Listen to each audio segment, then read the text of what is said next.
네, 안녕하세요. 다심입니다. 여러분은 인생에서 가장 위험한 사람이 어떤 사람이라고 생각하시나요? 실수를 많이 하는 사람일까요? 아니면 능력이 부족한 사람일까요? 제가 생각하는 가장 위험한 사람은 어떠한 부분에 틀린 사람이 아니고 그 틀림을 알매도 불구하고 바꾸지 않는 사람이 정말 위험한 사람이라고 생각합니다. 최근에 우리 축구 국가대표 경기를 보면서 이 생각이 다시 한번 들었는데요. 많은 전문가들이 이야기했습니다. 이번 국가대표팀 의 감독인 홍명보가 사용하고 있는 이제 전술에 대해서 많은 전문가들이 이야기를 했는데 이 전술은 문제가 있다. 국민들도 다 이런 부분들을 느꼈습니다. 그래서 이대로 가면 위험하다. 라고 계속 전문가들도 경고하고 다들 여기저기서 경고를 했는데 감독인 홍명보 감독은 끝까지 자기의 전술을 바꾸지 않았습니다. 오히려 이런 인터뷰도 했죠. 우리가 어떤 팀을 만나도 우리가 그동안 준비해왔던 그 전술만을 쓸 것입니다. 심지어 이렇게까지 얘기했어요. 그리고 그 결과는 우리 모두가 예상했던 그대로였죠. 예, 남아공에게 1대 0으로 패하면서 이제 우리가 32강에서 떨어지는 그런 안타까운 결과가 있었습니다.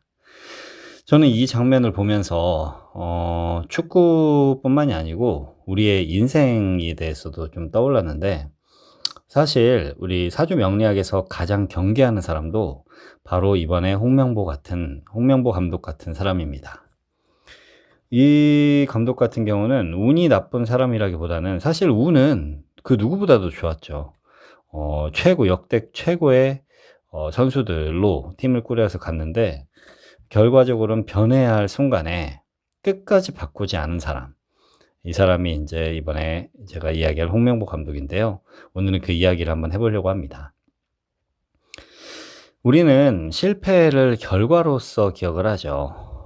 사업이 망한 날, 뭐 예를 들면 이혼을 했다든지 이혼한 날, 회사를 내가 그만둔 날, 이런 실패를 결과로서 기억을 합니다. 하지만 정말 그날 실패가 시작되었을까요? 아니죠. 실패라는 것은 항상 훨씬 이전부터 잉태를 하고 시작이 됩니다. 축구도 그랬습니다. 우리 평가전 때부터 조짐이 보였잖아요. 전문가들이 계속 이야기했잖아요.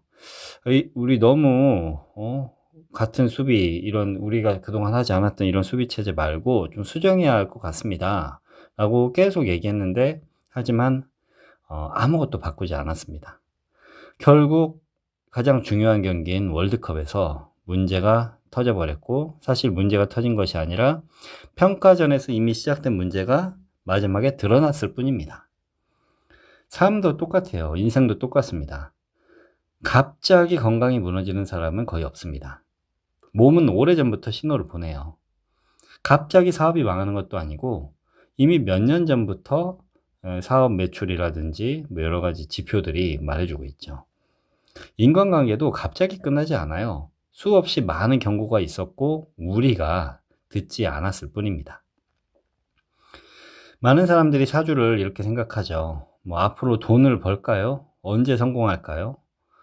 네, 저는 사주 명리의 본질은 조금 다르다고 생각합니다. 사주는 미래를 맞히는 학문이라기보다는 현재의 방향을 점검하는 그런 학문입니다. 내가 지금 이 길을 계속 간다면 어떤 결과가 나올지를 알려주는, 조언해주는 것입니다. 마치 자동차 계기판 같죠. 계기판의 경고등은 사고를 예언하는 것은 아니에요. 하지만 지금 정비하지 않으면 사고가 날 수 있습니다. 라고 알려주는 것이죠. 사주도 그렇습니다. 문제를 알려주는 것이 목적이 아니고 지금이라도 방향을 바꾸라고 알려주는 지도에 가깝습니다. 여러분, 같은 유형의 사람에게 계속 상처받는 사람이 있어요. 뭐 사업을 해도 항상 비슷한 이유로 실패하는 사람도 있고, 돈을 벌어도 늘 모이지 않는 사람도 있고, 사람들은 말하죠. 아, 운이 없네요. 이렇게 말하는데, 정말 운 때문일까요? 같은 선택, 같은 사고방식, 같은 행동, 이것이 계속 반복되는 것입니다.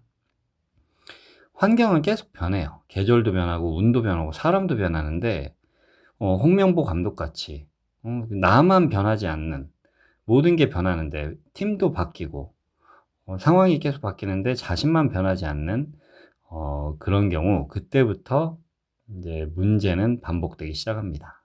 인생도 마찬가지고요. 홍명보 감독의 문제도 전술 자체보다는 끝까지 전술을 바꾸지 않았다는 데 있었다고 봅니다. 사람도 인생도 문제가 생기는 것이 위험한 게 아니고, 문제가 생겼는데 계속 같은 방식으로 살아가는 것이 사실 가장 위험한 것입니다. 우리는 흔히 어떤 사람이 운이 좋다, 저 사람은 운이 좋아 라고 말합니다. 그런데 제가 수많은 사람을 보면서 느낀 건, 운이 좋은 사람들은 환경이 바뀌면 생각을 바꿔요. 그리고 사람을 바꾸고 내 방법을 바꿉니다. 환경에 따라서. 심지어는 자기 자신까지도 바꿉니다. 반대로 운이 나쁜 사람들은 끝까지 같은 방식을 고집합니다. 변화를 두려워하기 때문이죠. 하지만 우리 자연을 보세요. 계절은 매년 바뀌죠. 강물도 멈추지 않고 흐르잖아요. 나무도 잎을 버려야 비로소 새로운 잎이 나고요. 변하지 않는 것은 자연이 아닙니다. 그냥 죽은 거예요.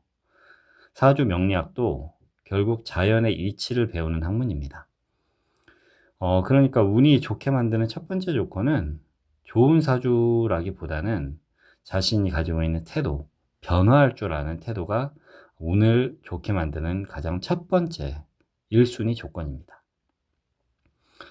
우리는 모두 틀릴 수 있습니다. 저도 틀리고 여러분도 틀리고, 중요한 것은 틀리지 않는 것이 아니고 틀렸다는 신호를 받았을 때 그 방향을 바꿀 수 있는 용기입니다. 사주명리는 미래를 결정하는 학문이 아니라 변화해야 할 순간을 알려주는 학문이라고 했잖아요. 네, 그래서 오늘 영상을 보시는 여러분께 한 가지 질문을 드리고 싶습니다. 지금 여러분의 삶에도 이미 오래전부터 자신에게 보내고 있는 그 어떤 신호가 있지 않습니까? 혹시 알고 있으면서도 괜찮겠지. 원래 이렇게 살았는데 뭐 그러면서 지나치고 있는 게 있을 수도 있어요. 가장 위험한 사람은, 얘기했죠, 뭔가를 틀린 사람이 아니에요. 그걸 알매도 불구하고 끝까지 바꾸지 않는 사람이 정말 위험한 사람입니다. 그리고 인생에서 가장 큰 운은 좋은 사주를 타고 나는 것이 아니고 변해야 할 순간에 스스로를 바꿀 줄 아는 사람에게 찾아오는 것입니다. 네, 오늘도 영상을 시청해 주셔서 감사합니다.